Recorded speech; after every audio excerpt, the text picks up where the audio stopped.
जय Hind everybody, this is C Ankit Ilha. आज के सेशन में हम आपको गाइड करने वाले हैं कि अगर आप सीए फाउंडेशन एग्जामिनेशंस देना चाहते हैं तो आप कैसे करके उसको अपीयर कर सकते हैं।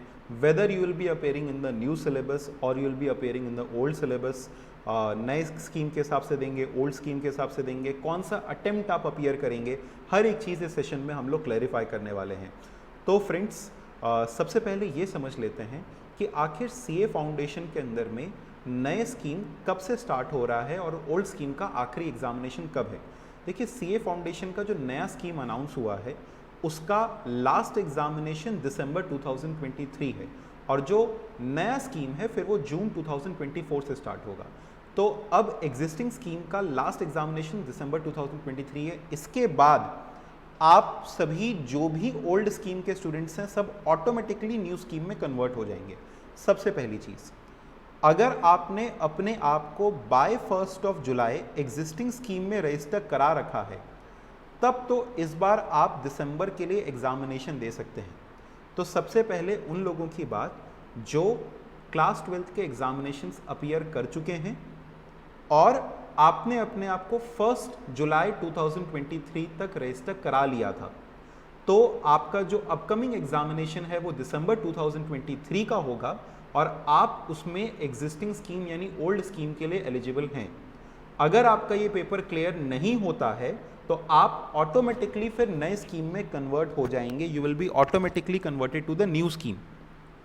नए स्कीम में जब आप कन्वर्ट होंगे तो आपको किताबें दोबारा से ऑर्डर करनी पड़ेगी, लेकिन आपको री रजिस्ट्रेशन कराने की ज़रूरत नहीं पड़ेगी। बुक्स ऑर्डर करने के लिए आपको जो भी थोड़ी बहुत एक्स्ट्रा फीस है वो देनी पड़ सकती है, लेकिन री रजिस्ट्रेशन नहीं होगा। इस बात को ध्यान रखिएगा, आप ऑटोमेटिकली कन्वर्ट हो जाएंगे, आपको कोई फॉर्म भी नहीं भरना पड़ेगा उसके लिए। इसके बाद अगर आप चाहते हैं कि अभी दिसंबर में एग्जाम न दे करके हम सीधे अगली बार एग्जामिनेशन दें, ऑल्दो आप रजिस्टर करा चुके हैं, तो भी आप ऑटोमेटिकली कन्वर्ट हो जाएंगे। यानी सिंपल फंडा, एग्जिस्टिंग स्कीम में एग्ज़ाम देने की आखिरी तारीख है दिसंबर। इसके बाद जून 2024 से जो भी एग्ज़ाम्स होंगे वो नए स्कीम में ही होंगे, ओल्ड स्कीम में नहीं होंगे। दूसरी चीज़, अगर आप अभी क्लास 12th के स्टूडेंट हैं लेकिन पहले से रजिस्टर करा रखा है सीए फाउंडेशन के लिए, तो आप अपना पहला एग्जामिनेशन 12th अपीयर करने के बाद ही देंगे। तो अगर आप अपना पहला एग्जामिनेशन 12th अपीयर करने के बाद दे रहे हैं, इसका मतलब आप 2024 में अपने 12th के एग्ज़ाम्स देंगे। तो 2024 में जब आपने 12th के एग्ज़ाम्स देंगे, उसके बाद जब आप सीए का एग्ज़ाम देंगे तो वो ऑटोमेटिकली किस में होगा, न्यू स्कीम में। तो जो 12th के अपीयरिंग स्टूडेंट्स हैं वो अगर अपने आप को रजिस्टर करा रहे हैं तो वो अपना एग्जामिनेशन नए स्कीम के हिसाब से ही देंगे, उनका ओल्ड स्कीम से कोई भी लेना देना नहीं रहेगा। इस बात को ध्यान रखिएगा।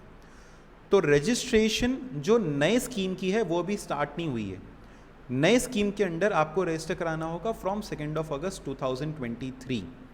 1 जुलाई का समय बीत चुका है, 2 अगस्त 2023 से अब आप अपने आप को नए स्कीम के अंडर में रजिस्टर करा सकते हैं। तो 1 अगस्त से लेकर के 1 फरवरी तक का टाइम दिया गया। अगर आप तब तक अपने आप को रजिस्टर कराते हैं तो आप आने वाले जून 2024 के एग्जामिनेशंस के लिए एलिजिबल हो जाएंगे। तो फाउंडेशन के स्टूडेंट्स अपने मन में एकदम क्रिस्टल क्लियर रखें, अगर आप 12th अपीयर कर चुके हैं और आप अपने आप को 1 जुलाई तक रजिस्टर करा चुके थे, 1 जुलाई तक, इवन ऑन 1 जुलाई, अगर आप 1 जुलाई तक अपने आप को रजिस्टर करा चुके थे तो आप इस बार के दिसंबर 2023 के लिए एलिजिबल हैं अंडर दी ओल्ड स्कीम। दिसंबर में क्लियर नहीं होता है तो आप कन्वर्ट हो जाएंगे इनटू द न्यू स्कीम।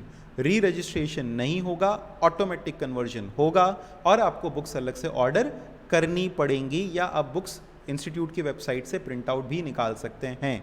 अगर आप इसमें क्लियर कर जाते हैं अच्छी बात, नहीं तो फिर ऑटोमेटिक कन्वर्जन। अगर आप 12th के अपीयरिंग स्टूडेंट हैं तो आप साल 2024 में सीधे पेपर देंगे और सीधे सीधे आपका एग्जामिनेशन नए स्कीम के अंडर में ही होगा।